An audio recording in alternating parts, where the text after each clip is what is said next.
Si j'en ai pas un intérêt dans la vie autre que mon chant ou mon travail, j'aurais trouvé autre chose. J'aurais eu des enfants, j'aurais été la même chose dans ma famille, je pense. Ou j'aurais joué le piano, ou je ne sais pas quoi. Je crois que dans tous les métiers, quoi que ce soit un métier, on peut trouver quand même à le faire bien et quelqu'un à le faire mal. De là, on n'échappe pas.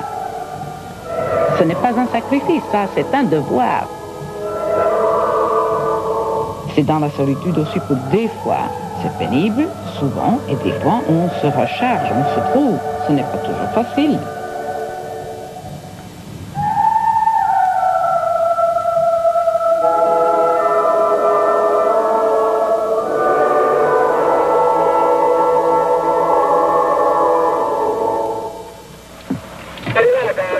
No, ancora no. No. Va bene. J'ai eu de la vie comme carrière ce que j'aurais jamais imaginé de ma vie. Et alors, je ne peux pas vouloir de plus que pouvoir, au moins pour quelques années, terminer en beauté.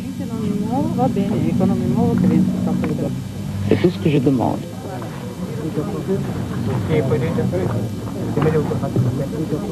I got a mysterious call. Would I be so kind as to come to the Hotel Pierre and see Madame Callas? She needed me. So I said, okay. Arrived back there. There was a big dinner table, and there was obviously, it looked like a war meeting. There was obviously some crisis going on. There were various managers around, a lot of people I didn't know.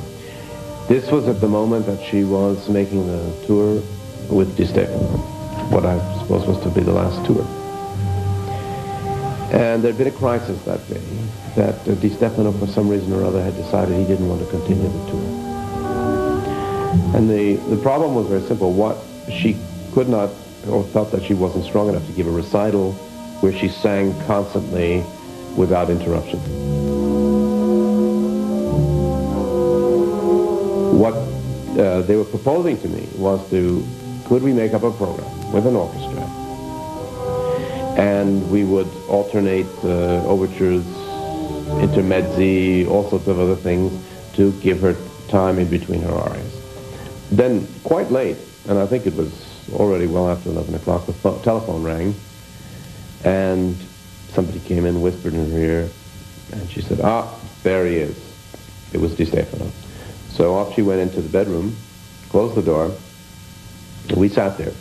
15 minutes went by, half an hour went by, 45 minutes went by.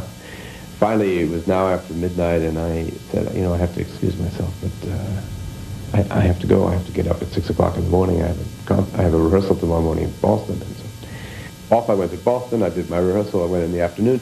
The end of the afternoon, he called up and he said, the crisis is over. Mr. Di Stefano has agreed to continue the tour, and thank you very much. We really appreciate it. And you know what? I'm still not sure that if may we call you again if this happens again, because it might. I said, of course. Is there anything we can do for you? I said, just give me a ticket to one of the concerts. I want to go to the concert.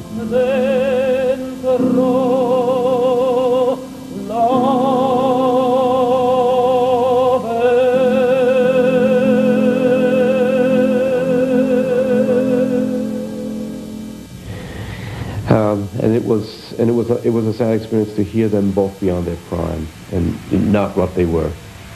And that is actually the last time I saw her. I did not go backstage. It was very hard. The security was very tight. They were letting, and I was also too sad to do it. I didn't know exactly what I wanted to say.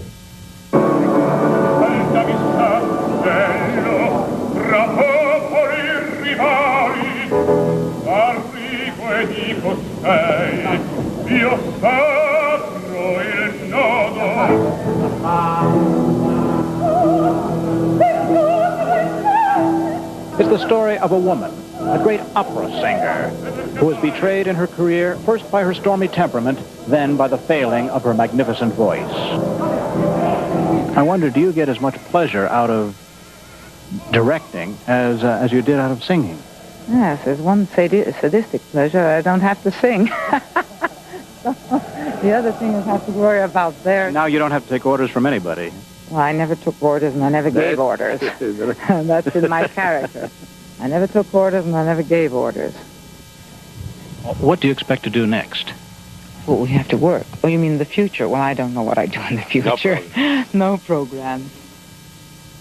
Elle a fait une interview un an avant sa mort où elle dit qu'elle pensait qu'elle avait envie de faire plein de choses et que personne ne lui demandait quoi que ce soit. Et alors elle termine en disant « Je me sens délaissée, je me sens inutile ». C'est terrible d'avoir dit cela après une carrière aussi extraordinaire.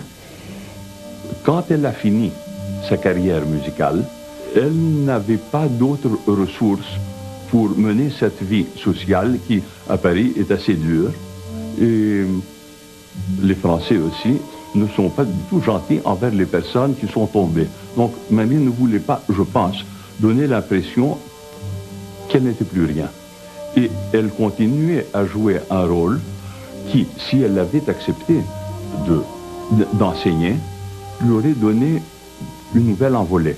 Mais ça a été un peu trop tard et elle est morte, elle n'a pas commencé. 200 à gauche. 4200 tout à fait à gauche. J'adjuge à 4200. 4200. J'ai 4200. Le numéro 4. Marie, quand elle était morte, elle avait l'argent, elle avait la position, elle avait l'adulation de son public, mais il y a une volonté de survie qui, quelquefois, n'existe pas quand on ne sait à quoi se raccrocher. C'est très triste, mais je crois que la vérité est là et qu'il n'y a rien de très impressionnant, les pilules, les suicides et tout ça. Je ne crois pas que la vérité réside là. Un giorno e notte nello studio dell'opera, che andò in scena al Teatro Comunale il 7 maggio 1953. Ascoltai la prova generale insieme al Debrando Pizzetti. Alla fine, vedendolo turbato e silenzioso, gli chiesi la sua opinione. Caro siciliano, disse sorridendo, aveva ragione lei, ma io non potevo prevedere che esistesse una Maria Callas.